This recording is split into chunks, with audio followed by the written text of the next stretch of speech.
Buenas tardes a todos y bienvenidos. Muchas gracias por su presencia, gracias anticipadas por asistir a esta convocatoria que hemos convocado con motivo del milenario del monasterio de Cornellana. Hoy vamos a dar comienzo a la segunda conferencia de este ciclo que conmemora precisamente ese milenario de Cornellana, del monasterio de Cornellana. Y si ustedes estuvieron aquí la semana pasada cuando programamos los principios fundamentales que definían este programa en torno a Cornellana, uno de los principios en los que nos sirvió para confeccionar el programa ha sido la capacidad de adaptación que los monjes han tenido para la supervivencia, para ir adaptándose a los distintos tiempos y con reformas a veces importantes, duras, pero que fue la manera de poder sobrevivir en los difíciles tiempos que atravesaron y fundamentalmente ya una vez traspasados los umbrales de la Edad Media. La persona encargada de esta conferencia, como ven, es la doctora Torrente Fernández, una gran especialista, una figura señera del medievalismo asturiano que ha cultivado mucho, ha investigado muchísimo sobre los monasterios asturianos.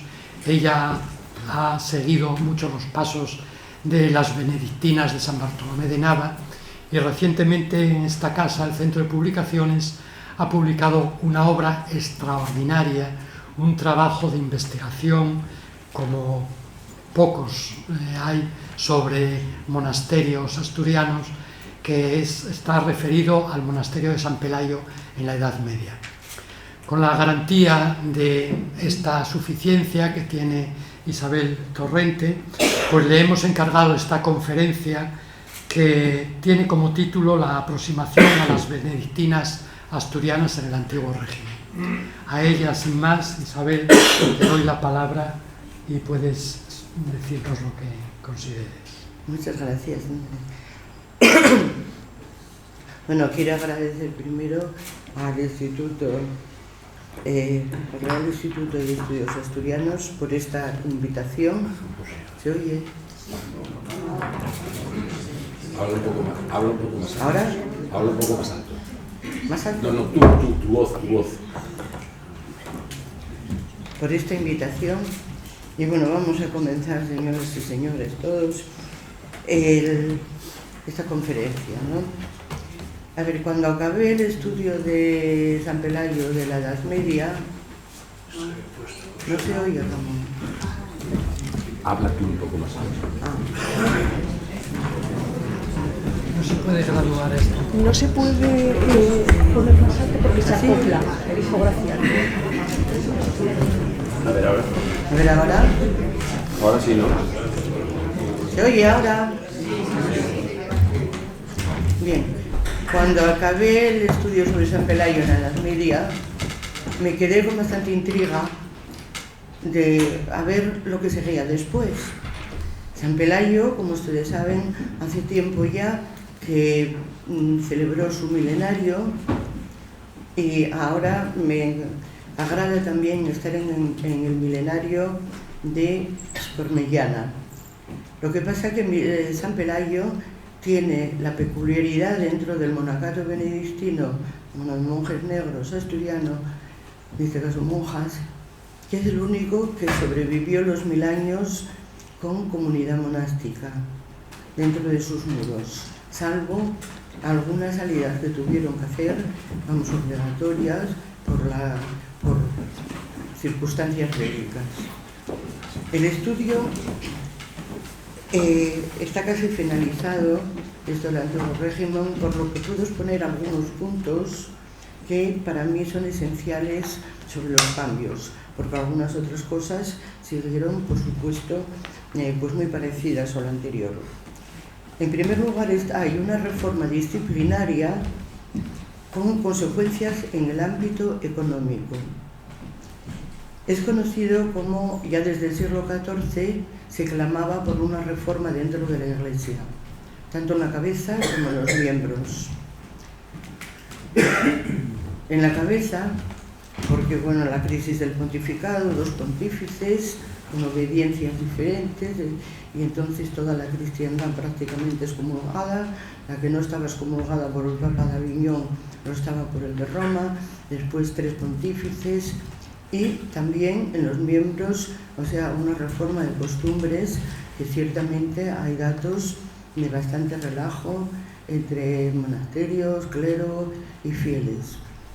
La crisis del pontificado se solventó en 1427, pero la reforma de costumbres siguió todavía pendiente.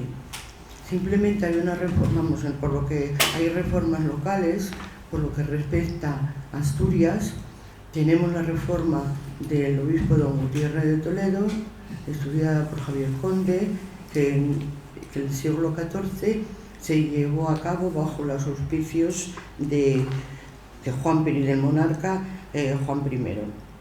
Pero la reforma general vendría por parte de los reyes católicos, Isabel de Castilla y Fernando de Aragón, que deseaban la reforma de las costumbres eclesiásticas, pero la querían hacer bajo su control.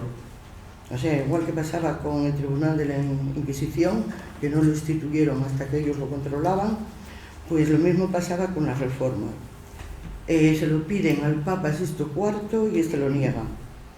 Inocencio VIII, sin contar con nada para los monarcas, nombra a los obispos de Córdoba, Ávila y Segovia para la reforma. Les da competencias para intervenir en los monasterios, anexionarlos, suprimirlos y que incluso, y si es menester, que acudan al brazo secular. Pero llega el Papa Alejandro VI, el valenciano Alejandro de Borja, no Borgia, como dicen los italianos, y este sí que les da a los reyes católicos, a los que les da el título de católicos también, poder para llevar la reforma, para llevar a cabo la reforma en sus reinos. Y les otorga la facultad de nombrar visitadores y reformadores. En este contexto reformador es el que se consolida la congregación de Valladolid.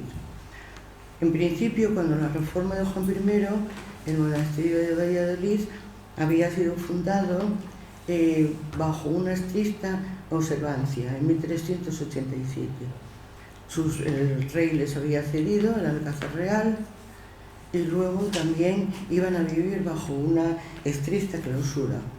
Algunos monasterios de Castilla, incluso alguno de Montserrat, como el de Montserrat, alguno de Cataluña como Montserrat, y también el asturiano de San Vicente, se unieron en principio a esta como federación, pero que no tiene un carácter muy jurídico de la observancia. Lo que pasa es que, tampoco con la disciplina tan estricta que tenía el monasterio de Valladolid. Después, esto se consolida, se institucionaliza en la llamada Congregación de Valladolid mediante una bula también de Alejandro VI, en 1479, y en 1501 y 22 ya tienen los estatutos. Es para configurar la institución, el marco donde se va a mover toda la reforma de San Pelayo. Para la reforma de la orden benedictina, los reyes católicos toman como base la congregación de Valladolid. Entonces el monasterio de San Pelayo se integra, San Vicente ya estaba, el vecino de San Pelayo, pero tiene problemas para integrarse, no sin conflicto, cuyo estallido se produce a inicios del siglo XVI, a raíz de una elección abacial en la que se enfrentan dos candidatas, una se llamaba María de Grado y otra Teresa Velázquez, con sus respectivos partidarios, tanto monjas como parientes, y también instituciones. porque Teresa Velázquez quería seguir bajo la obediencia del obispo y María de Grado quería pasar a la obediencia de la Congregación de Valladolid. Con lo cual, pero bueno, al final sale ganadora la Congregación de Valladolid, que va a decidir sobre la vida y costumbres de San Pelayo mediante un sencillo organigrama. Reuniones del capítulo general de la congregación, que tiene lugar cada 6 años, constituido por abades de varios monasterios, no todos y tampoco por ninguna abadesa, pero en él se acordaban normas tanto para monasterios de varones como de mujeres. En su seno era elegido el abad general de la congregación. En principio era el abad de Valladolid, pero claro, esto fue desestimado porque de ahí salía una estructura jurídica similar casi a la de Cluny, una alianza totalmente centralizada. Y entonces el abad de Valladolid se elige en el capítulo general. El abad general en persona o por medio de su comisionado realiza visitas periódicas a los monasterios, examina la situación, dicta normas al respecto. Y además el monasterio de monjas tenía un monje vicario. De hecho, la congregación entró con paso fuerte cuando se anexionó a San Pelayo. Pues en 1512 el visitador de San Pelayo puso en subasta pública los bienes de ese monasterio para sucesión contractual durante 4 años. Tal intervención tan sumaria no es en absoluto del agrado de las monjas, las cuales recurren al pontífice al año siguiente y entonces logran que éste les mande a San Vicente devolverle todos los bienes, derechos, todo su dominio territorial.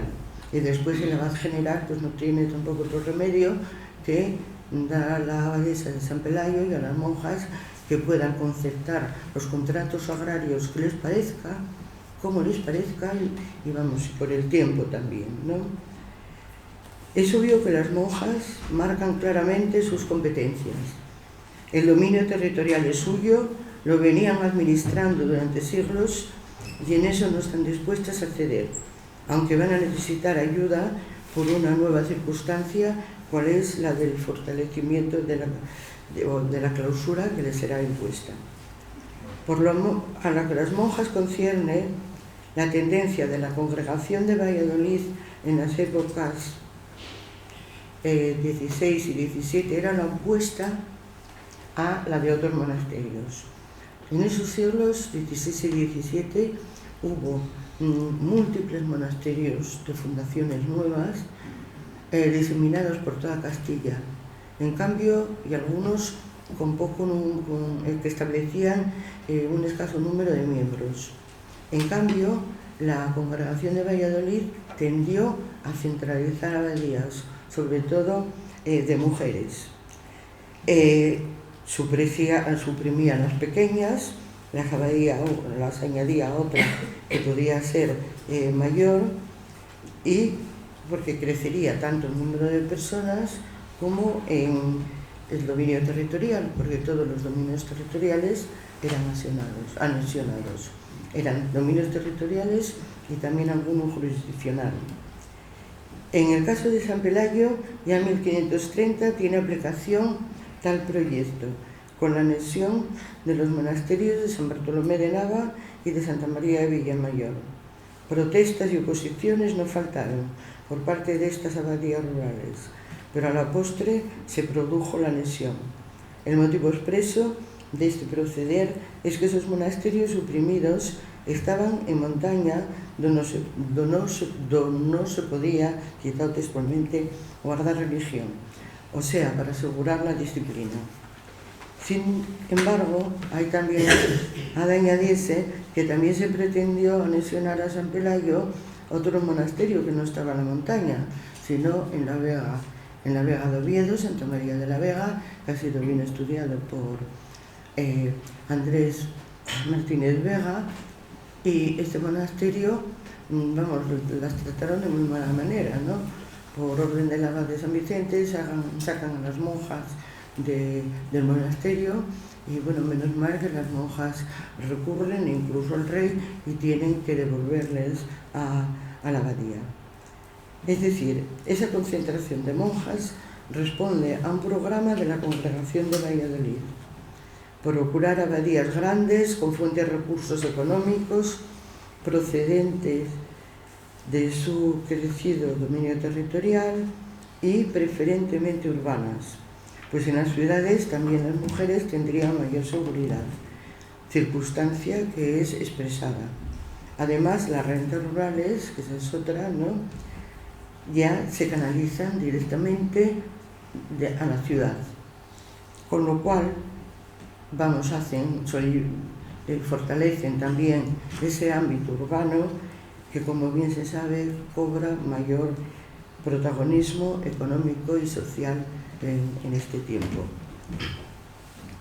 Es menester dejar constancia de que a los monasterios asturianos de varones no se les aplica tal programa, pues las abadías rurales siguen existiendo, quizá por su función pastoral, otras eran muy fuertes, por supuesto, ¿no? Quien le decía algo sobre Corias, pero también hay otras más pequeñas que continúan con función pastoral en el campo circundante y también en las poblas o villas de su cercanía. Pero tampoco ha de desestimarse que su independencia fuera más respetada. Otro nuevo aspecto es el de la clausura. El retiro claustral ya en la Edad Media, no quería pasarme, no significa que las monjas no pudieran salir del monasterio en la Edad Media, ¿eh? Por ejemplo, los foreros o arrendatarios de su dominio habían de correr con los gastos de la abadesa si visitara el lugar.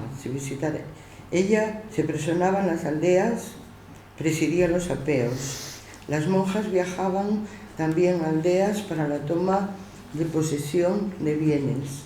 Se presentaban ante tribunales para pedir traspaso de documentos o para reclamar herencias también, aparte de algunas costumbres de socialización urbana, tales como las prohibidas por el obispo don Gutiérrez de Toledo, que salían, pues eran madrinas de gente de la sociedad obetense, tenían muy buena relación con el círculo social de Oviedo.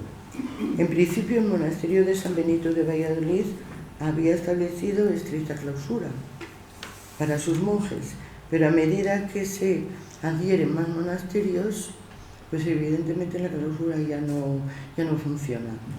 Ya van a estudiar a las escuelas monásticas, después también van a estudiar a la universidad y allí los monjes pues acceden a cátedra y aparte de la función pastoral, que sería la primigenia, pero bueno, ya se complica todo mucho también, quedarían unos para misión pastoral, otros ocuparían de sus cátedras, etc. Pues bueno, la clausura ya precisamente es totalmente relajada, por lo que esta recaería únicamente sobre las monjas. Y a ello se sumarán las normas emanadas del Concilio de Trento, que serían la ley marco al que han de ceñirse las normas de la congregación. Surgen tornos, rejas, celosías en los locutorios, en la iglesia, en ventanas abiertas a la vía pública. O sea, ya en los textos se denomina encierro, a veces a la clausura, se simultanean los términos. Y así también hay una casuística detallada para las licencias de la entrada de varones en el monasterio, tanto clérigos, confesión, comunión de enfermas y unción de moribundas, como de laicos, tales como médicos y operarios.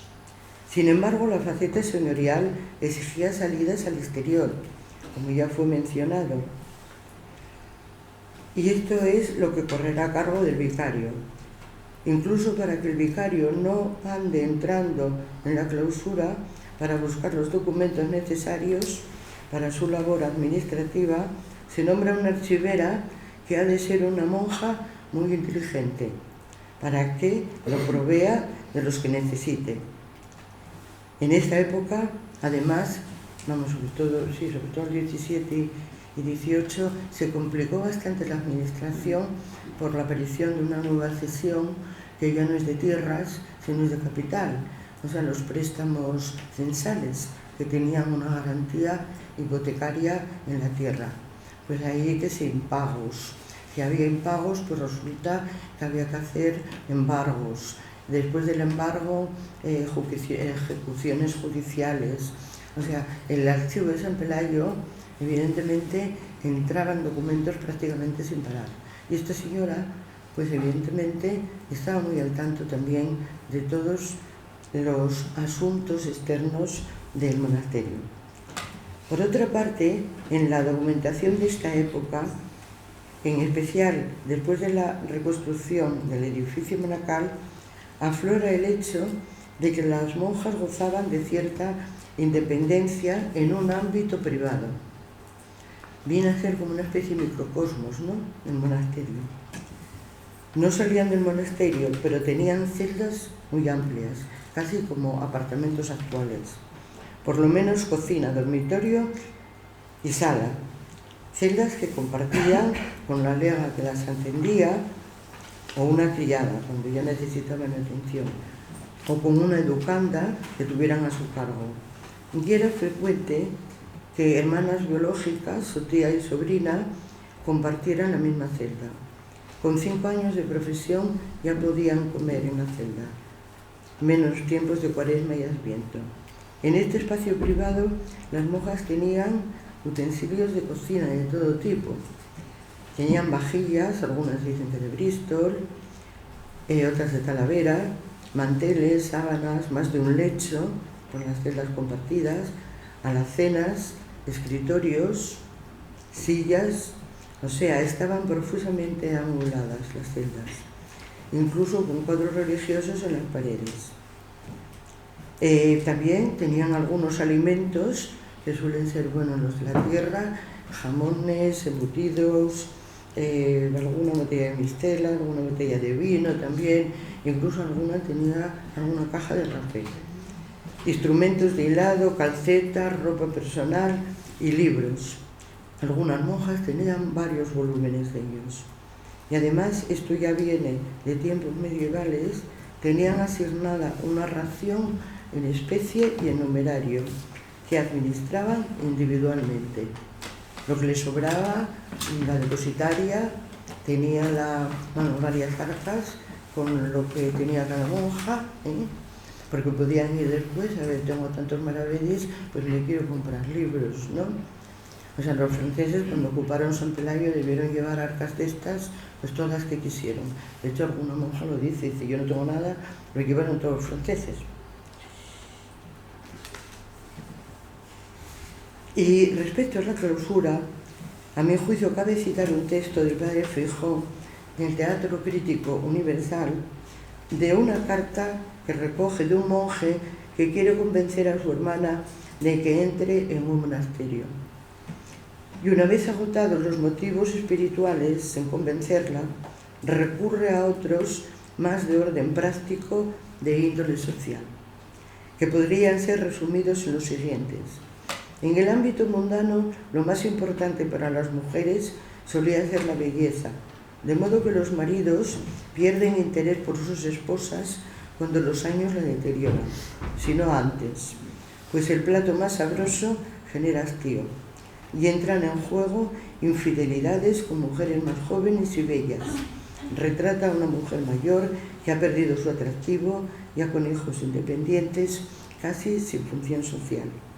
En cambio, en aquella república, casi llama el monje al monasterio, el mérito de las mujeres se basa en otros criterios, de modo que con la edad aumenta la veneración y toda la estima se guarda para el mérito, la experiencia, la madurez y el juicio, es decir, para la sensatez e inteligencia. El término anciana, que en el mundo incluye cierto desprecio, tiene resonancia de lisonja en el claustro, pues a medida que la monja cumple años, más privilegios adquiere. El monje consejero prevé que a su hermana le eche atrás la clausura, que puede parecer dura, pero apela a su experiencia del confesionario y afirma dar fe de que resulta totalmente soportable, pues no recibe quejas de ella, ninguna religiosa sueña con violarla. En realidad, ello puede resultar creíble, ya que es sabido que las mujeres de los grupos aristocráticos tienen las relaciones sociales muy reguladas y constreñidas por los condicionamientos de su entorno, de modo que esa suerte de clausura social, a veces con su hipocresía, llamo hipocresía en cuanto al valor de la apariencia, ¿no?, y seducciones que amenazaban la honra de las mujeres, que era también la de la familia, puede resultar más agobiante que la del monasterio. De tal ambiente, el monje también sabría algo por el confesionario. Y para mí también esto refleja un poco, la regenta es un ejemplo también de este tipo de sociedad de fuera, ¿no?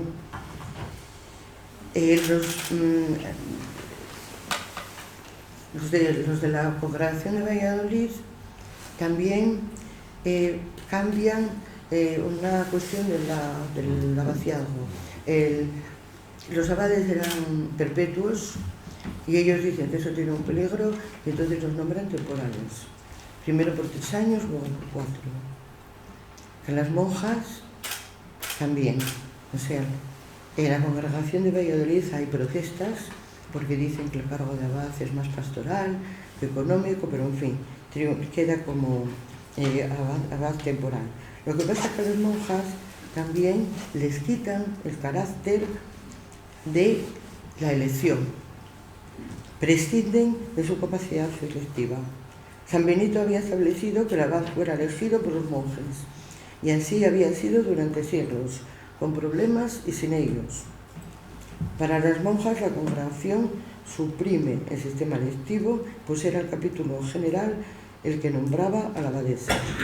Y luego se dejó un pequeño resquicio en cuanto que nombraban a 2 candidatas y dejaban que la comunidad eligiese entre una de ellas.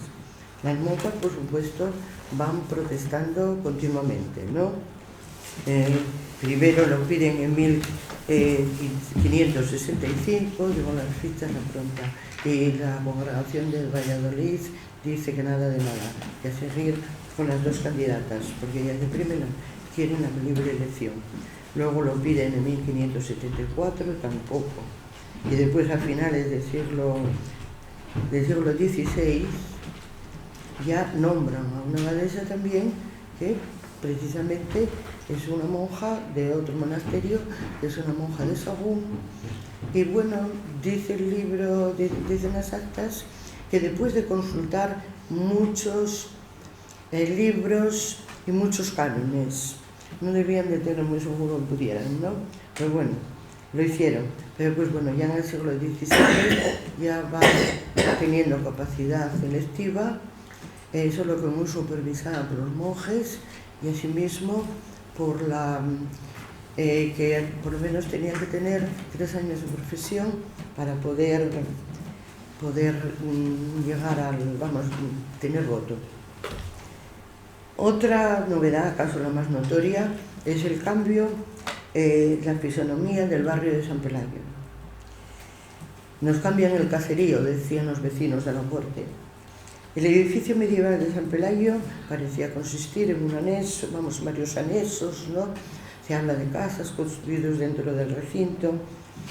Y entonces ya inmediatamente, casi del inicio de la andadura de la Congregación de Valladolid, consta el proyecto de la renovación de la fábrica de los monasterios integrados.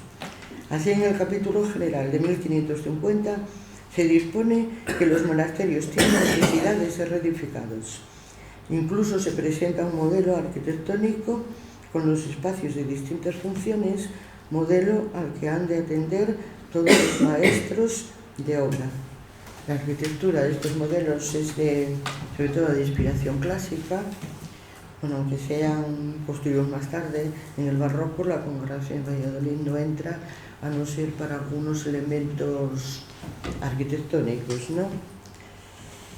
En algunos monasterios que eran muy poderosos se abatieron por completo los edificios medievales. Otros que no lo harán tanto, o acaso tuvieron todavía algo de cariño por el románico, conservaron las iglesias, como pasa en Fromista, como pasa en San Pedro de Sagún, etc., ¿no? San Pedro de las Dueñas. En los contratos se hacía constar que se aprovechara la piedra de la fábrica medieval y que fuera además trabajada de modo que encajara perfectamente en los nuevos muros. De ahí los hallazgos fortuitos de dinteles, columnas y capiteles en los muros actuales. Algunos de estos restos están cortados precisamente para su encaje. Ello es una expresión de la conocida mentalidad renacentista, de la incomprensión y desprecio de los tiempos anteriores. Puede ser aducido al respecto el testimonio del padre Antonio Yepes, un monje muy buen historiador que vive entre los siglos XVI y XVII, que alaba las nuevas y monumentales edificios monacales, ya que considera que en la época anterior no se sabía edificar con el primor y gala que pedía la arquitectura enseñada por los griegos y latinos. En San Pelayo la reedificación ya se empieza en el siglo XVI, como voy de tiempo, ¿no? Bien, bien. Nada, son media hora. Perdón, es que no quiero ser pesada, ¿no? En San Pelayo entonces se empieza en el XVI, se empieza en el siglo XVI ya a la nueva construcción con la iglesia, que es de estilo herreriano, Vamos, todas están a la vista, las construcciones, por eso traer diapositivas me parecía, y no iba a hablar preferentemente del edificio, ¿no? Luego de la iglesia la torre, para lo que tiene un gran conflicto con el cabildo.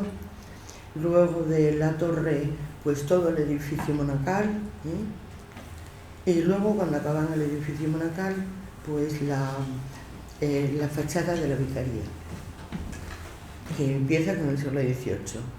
No solamente es el dinero que tienen que gastar, los problemas constructivos, sino que es también una serie de pleitos, o vienen también, el problema son una serie de pleitos, porque claro, San Pelayo tenía por la parte de la Gascona, que es el Hoy-Águila, pues muchas casas.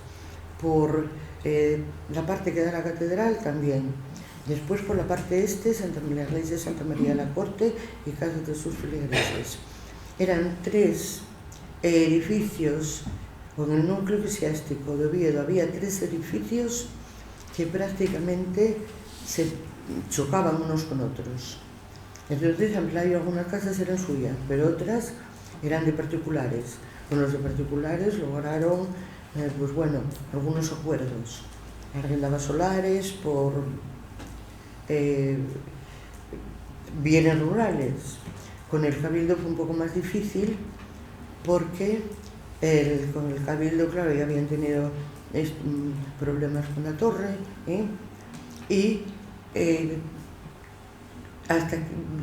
bueno, querían más altura, etcétera. Bueno, en esos siglos había cierta tensión. Algunos abades de San Vicente tampoco me parecen, a mí personalmente, que fueron discretos, ¿no?, en algunas cosas.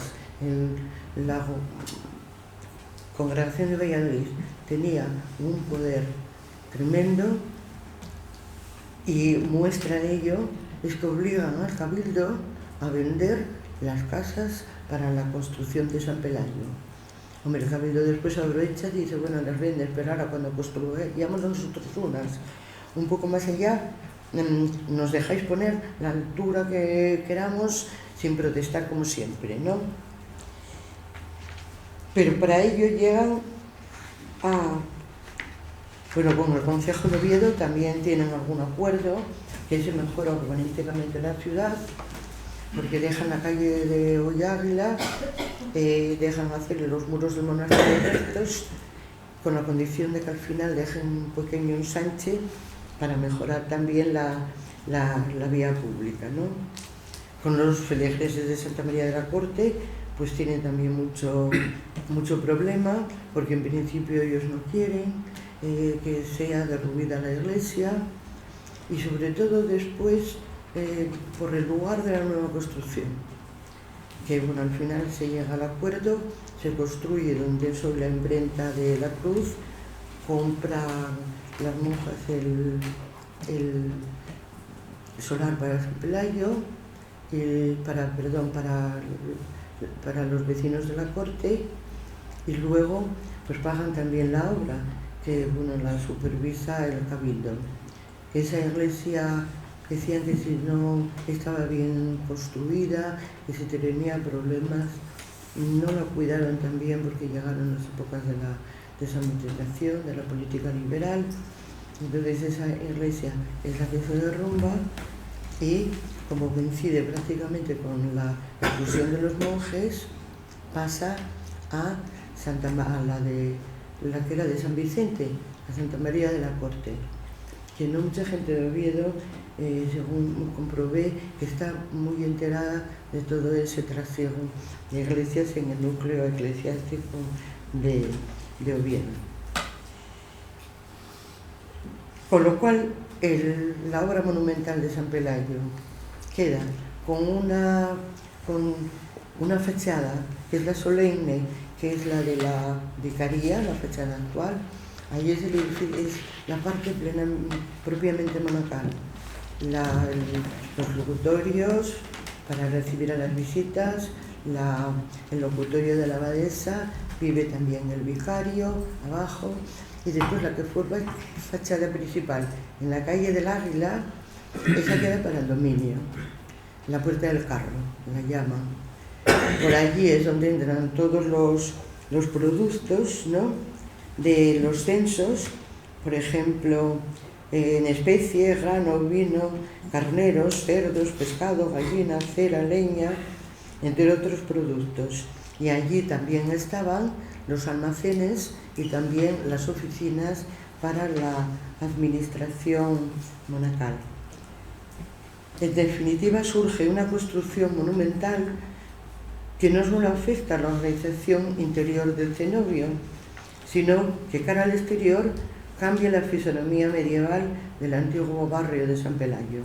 Lo que los vecinos de la corte decían, cambian el caserío, con lo que es igual a cambiarnos el urbanismo. Los cambios de piedad, de esto se podría hablar bastante, voy a simplificar. Claro, la piedad barroca pues significa un cambio también respecto a la piedad medieval. La devoción moderna ya había sido introducida por parte del abad García de Cisneros, abad de Montserrat, y esa con la oración mental, que eso va a quedar, pero sobre todo dos elementos importantes, entre otros muchos, eran la música y también la devoción a las reliquias. San Pelayo tiene la música, ya tiene una tradición muy anterior, y entonces ahora se fortalece considerablemente. Ya aparecen instrumentos, aparte del órgano, pues el arpa, el violín, violón, bajo, tienen, vienen a veces examinadas ya de fuera por el maestro de música de la Catedral de Oviedo, incluso meten instrumentos en la iglesia, que acompañan también al canto de arias profanas, que esto es lo que la Congregación de Valladolid también suprime. Basta con el órgano y con el arpa. Y después la reliquia tiene la de San Pelayo, que tienen el orgullo de ser custodias de ella desde el inicio prácticamente del monasterio. la Congregación de Valladolid, aquí, vamos, el abad de San Vicente, quiere sacar un trozo de reliquia para dársela a la iglesia de Tui. Algunas monjas avisan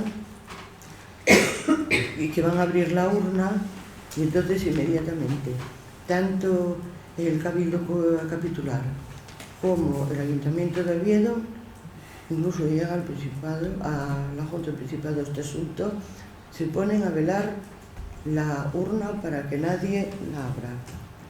El Ayuntamiento, en presencia del obispo, había comprado unas barras con candado y la sella.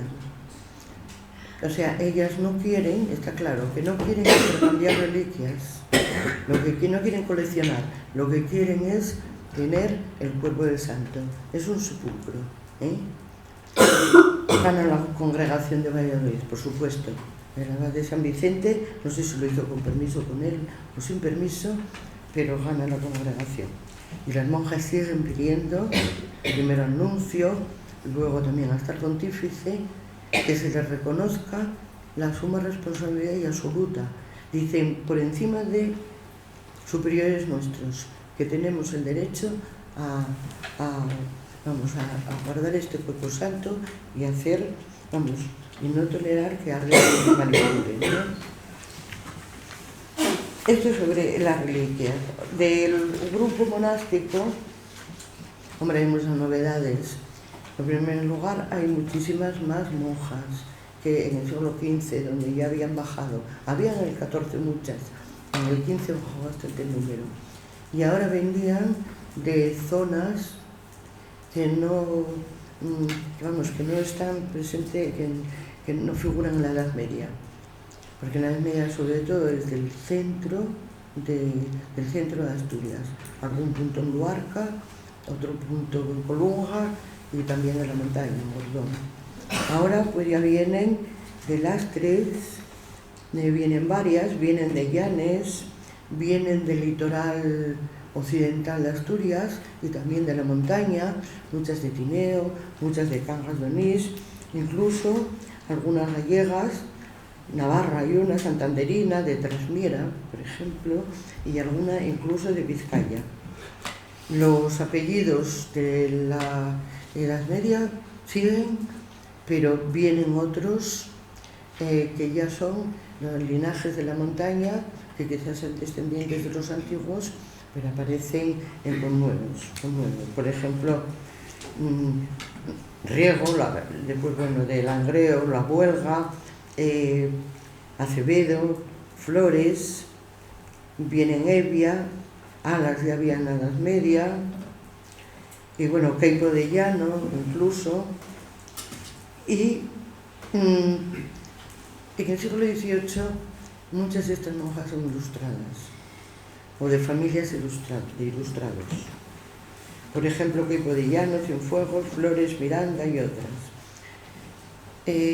Para simplificar, por ejemplo, en la familia de Jovellanos está una tía, hermana de su madre, que es abadesa 2 veces y es la que paga los estudios del joven Jovellanos en la Universidad de Oviedo, los primeros estudios. Le da el beneficio diaconal de San Bartolomé de Nava, hace una dotación. Y después, también para poner un ejemplo, pues de la familia de Riego hay muchísimas monjas, que es por ahí por donde hay algún que otro expediente de sangre, que no es yo creo que no es ni por judío ni por moro, sino simplemente por perseguidos por la Inquisición, por liberalismo, ¿no? Una tía del general Riego, por ejemplo, que vive lo suficiente para ver el triunfo del sobrino y para ver también la desventura de su ejecución en la Plaza de la Cebada. Y hay un punto que quería tocar, que es el de la influencia de los monjes de San Vicente. No sé hasta dónde, Pero me pregunto, porque bueno, quitaron los sermones bastante pronto. Solo podían tener sermones las monjas el día de Santa Escolástica, el día de San Benito y el día de San Pelayo. Lo demás eran pláticas de formación. O sea, el sermón barroco pues quedó con 3 muestras. Entonces, ellos eran ilustrados, los benedictinos. Apoyaban incondicionalmente a Feijoo. Feijoo, mientras fue abad, dio el hábito y presidió profesiones. Están documentadas al menos 17 monjas que iniciaron la vida monacal en presencia del padre Feijoo. Y en su obra poética, en los Ocios Culturales, hay varios poemas dedicados al santo titular y a monjas de San Pelayo, serios unos y jocosos otros, o sea, participa también con poemas en las fiestas. No habría, yo me pregunto si no habría de influirles el texto de Feijoo de defensa de las mujeres, en el que pretende mostrar la falsa opinión que la sociedad tiene precisamente sobre las mujeres, por tantos escritos misóginos y comportamientos. Feijoo trae a colación mujeres ejemplo de fortaleza, magnanimidad y sabiduría. Asimismo, parece interesarle sobre todo mostrar que la capacidad intelectual de las mujeres para las letras y ciencias en absoluto es inferior a la de los varones, aunque para ello hubiera de refutar al muy venerado Aristóteles. Esto es un poco fuerte, ¿no? O sea, es valiente Feijoo. Remite a mujeres que brillaron por su talento y considera que muchas que no lo hacen es por falta de instrucción e información. Lo que le interesa es la igualdad. Dice que son igual de capaces y resume claramente su mensaje. Sepan pues las mujeres que no son inferiores. Conozca la mujer su dignidad. Vamos, yo no puedo suponer que esto no pase, porque San Pelayo además se trataba mucho con ellas, que no tengan, y que además se nota en algunas cuestiones de gobierno y de talante, de lecturas, etc. Estaban administradas, acostumbradas a administrar la casa, una administración muy compleja, después pues eran cultas, músicas, etc. Y finalmente la influencia en la mentalidad señorial, es lo fundamental. Y el temprano padre Yepes, el monje historiador, justifica el señorío dominical del monasterio, puesto que ayuda a paliar las necesidades de los pobres del entorno. Por otra parte, el capítulo general de la Congregación de Valladolid en 1625 se dice que en Galicia y Asturias no han de concertar foros con personas que no han de labrar la tierra. O sea, está el problema de que en la Edad Media es perceptible realmente como todas las tierras, los bienes o las rentas, porque al fin se ceden rentas, ¿no?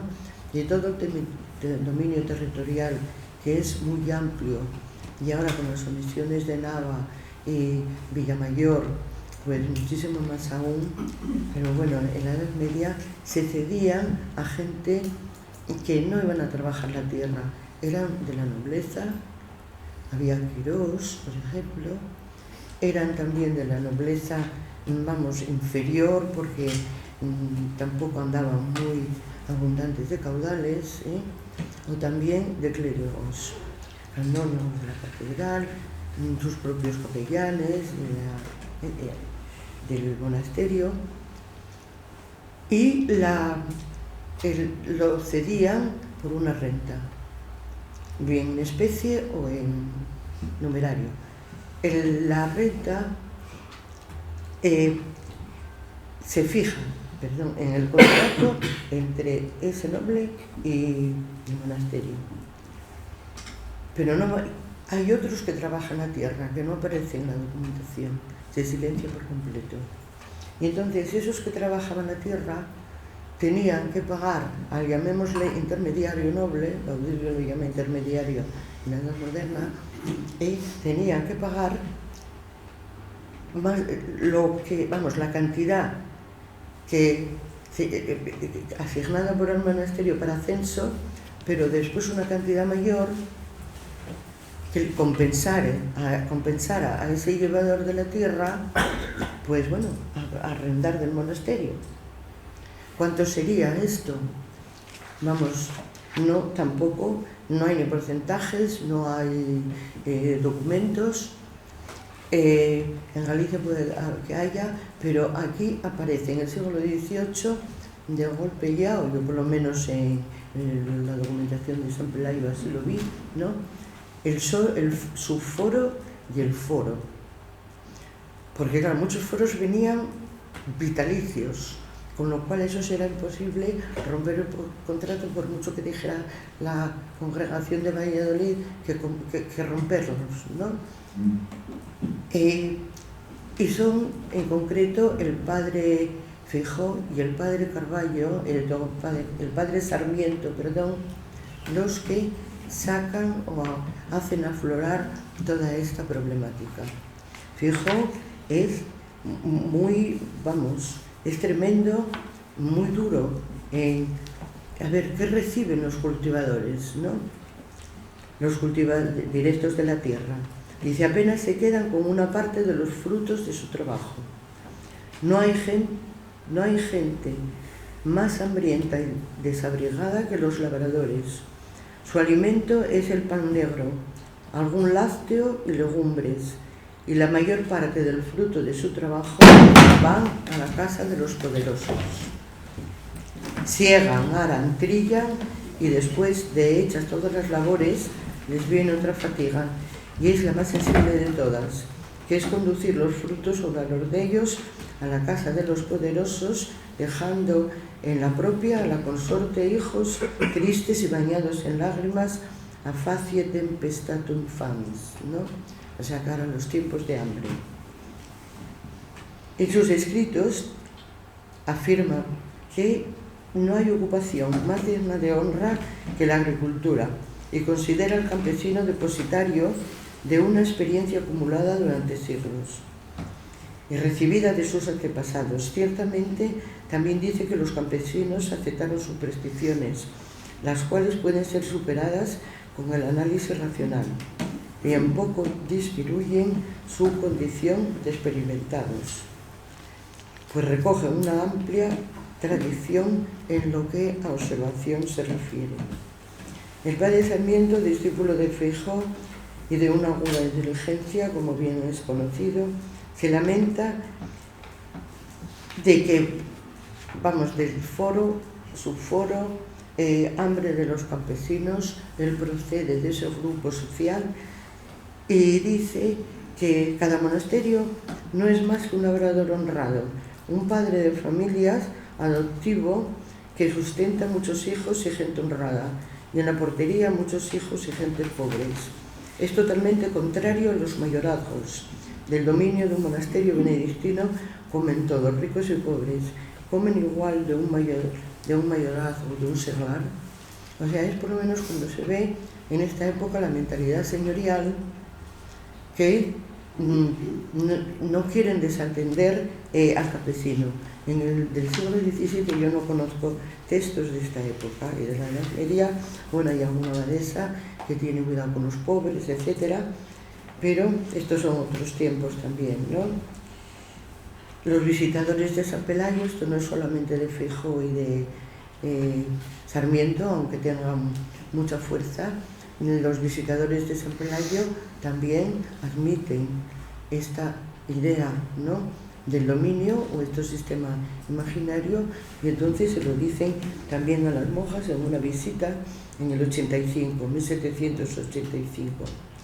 Se fija la obligación del amparo de los campesinos para procurar evitar los grandísimos daños que la experiencia ha enseñado seguirse a los pobres labradores, esto es directamente a las monjas de San Pelayo, de llevar las haciendas y casas de este monasterio de manos de arrendatarios que los subarriendos los cargan de tal manera que siendo cortísima o casi ninguna la utilidad que les queda, se ven obligados a vivir en la mayor miseria.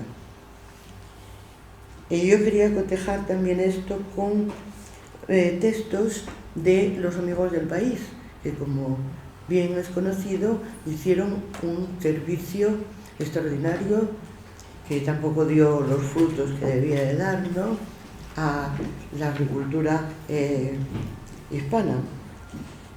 asturiana, perdón. Ángeles Falla, en su estudio sobre esta socioeconómica, pone de manifiesto cómo en las memorias de dicha asociación se encuentran textos de este tenor. Los campesinos son lentos, perezosos, reacios a novedades y alcohólicos. O sea, es una estimación totalmente contraria a la que está haciendo Feijóo. Es como si empezase ya una mentalidad burguesa, que ciertamente desprecia bastante al campo, como vendrá después en el siglo XIX otras historias, ¿no? Aparte de la mentalidad racional, me pregunto yo, y de que las cosas no podían seguir así, parece que en el monacato vuelve a la raíz rural, a ese campo en el que en principio ejerció su acción pastoral y del que también vive. Eso no hay que olvidarlo, ¿no? Y asoma también ese aprecio a los trabajadores del campo. De otro lado, los monjes saben lo que ocurre en Francia. Parecen conscientes de que se acercan tiempos muy difíciles. Así, en la visita de San Pelayo por parte del abad general Buenaventura Ordóñez, del año 1801 o por ahí, ¿no?, insta a las monjas a recordar a los santos benedictinos de la Edad Media, como Rosendo, Domingo de Silos, Gertrudis la Magna, y a tantos monjes venerables por su ciencia y gobierno, a quienes no deben dejar de seguir con el pretexto de las diferencias y distancias de los siglos. En definitiva, permanecer fieles a la tradición benedictina. La condición señorial de San Pelayo está ya a punto de terminar con el antiguo régimen. Como bien saben, en la desamortización de Mendizábal, después de pasar muchos problemas, porque antes viene la guerra de la independencia, ¿no? Los franceses, las tropas francesas quedan en San Pelayo, alguna temporada corta por otra parte, pero bueno, llevan toda la plata que encuentran, llevan hasta la plata la luna de San Pelayo, y para el archivo también, todo para el archivo, el papel fue casi una desgracia, porque cogían los libros, los arrancaban las hojas por donde les parecía, para hacer hogueras, para calentarse. Bueno, la verdad tenían frío, ¿no? Pero bueno, acabar también con el archivo y es desesperante, porque uno está leyendo una serie de documentos y pumba, se acabó, ¿no? Entonces ya acabó la serie, de ahí no hay nada más. Y entonces, bueno, así acaban un poco algunas pinceladas sobre las novedades de San Pelayo en el antiguo régimen, en ese otro tramo de su vida milenaria que recorrió. Disculpen, iba un poco apurada porque yo no quiero ser larga.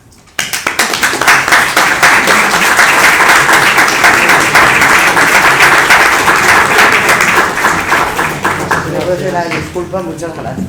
Gracias, Isabel, a ti por tan documentada conferencia. No, perfecto, muy bien, muy ajustada. Ahora, como es costumbre, dejamos un periodo de tiempo por si alguien de ustedes quiere aclarar algún aspecto. Sí, yo quería hacerle una pregunta, porque cuando habla del monasterio se refiere al de San Bartolomé de Nava y al de Villamayor, pero en toda la historia no sale relucir al de Dios. A ver, el monasterio de San Bartolomé de Nava,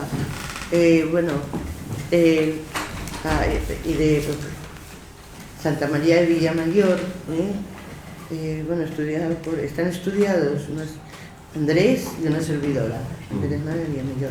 Y entonces en el siglo XVI suprimen las abadías, suprimen las abadesas, las monjas serán pasadas a San Pelayo, y los dominios que tenía Nava y el que tenía Villamayor, que el de Villamayor era bueno, El de Villamayor... Incluía el de Soto también.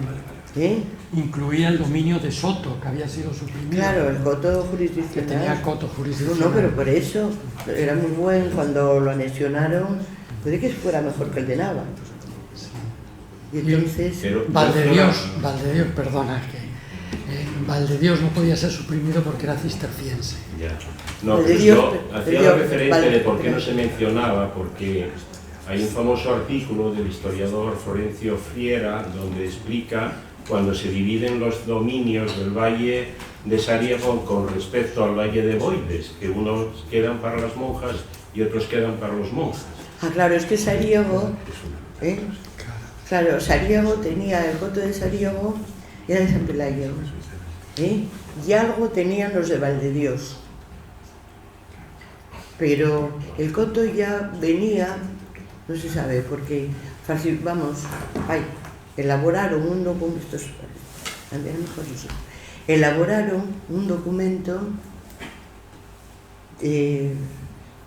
para justificar la pertenencia del Valle de Sariego a San Pelayo, un documento de Bermudo II. No es un documento auténtico. Ahora, que San Pelayo tenía el Valle de Sariego, parece verdad, porque funcionó siempre. Otra cosa era cómo justificar jurídicamente o documentalmente como tal. Y sí, Valdedios tenía una parte en el Valle de Sariego. No sé si está respondida. Sí. ¿Alguna otra pregunta? Bueno, pues parece que quedó claro. Así que les agradezco de nuevo su presencia. Y antes de terminar el acto, quería decirles que el próximo martes, día 27, tendremos la tercera conferencia que va a estar vinculada o relacionada con el poder que monasterios foráneos tienen en Asturias. Porque para estudiar, como dijimos el primer día, la historia del monacato asturiano, hay que fijarse también en abadías que de fuera de la región que también tienen aquí su dominio. Y una de esas abadías es la importante abadía de San Pedro de Eslonza, que penetra en Asturias y que llega a constituir aquí un dominio territorial muy importante. De todo eso me tocará a mí hablarles el próximo día 27 con el título de la conferencia que se llama La presencia del monasterio leonés de San Pedro de Eslonza en tierras asturianas. Así que hasta el próximo martes, muchas gracias y levantamos la sesión.